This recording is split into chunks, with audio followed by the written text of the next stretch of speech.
To animation story. आज मैं आपको दिखाऊंगी अपने सपनों का घर। चलो चले देखते हैं।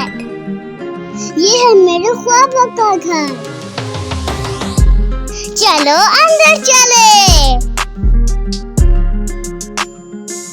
ये है मेरे घर का ब्यूटीफुल सा हॉल। देखो कितने रंग है इसमें, कितना ब्यूटीफुल है ये है मेरे ख्वाबों का किचन, जिसमें मेरी मम्मा अच्छा खाना बनाएगी। ये है मेरे घर का डाइनिंग टेबल, जो मैंने अपने मेहमानों के लिए बुलाया है। ये है मेरी खेलने की जगह, जहाँ इतने अच्छे खिलौने हैं। ये है मेरा बेडरूम, जिसमें मुझे अच्छे ख्वाब आते हैं। ये है मेरी मम्मा पापा का रूम, जो सबसे प्यारा है। चलो अब गार्डन में चलते हैं।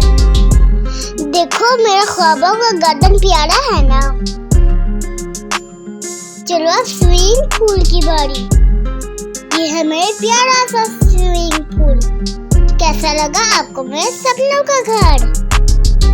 अगर आप चाहते हैं आपको और मुझे ऐसा घर मिले, तो वीडियो को लाइक करें, चैनल को सब्सक्राइब करें। Thanks for watching my video. Please like, share and subscribe.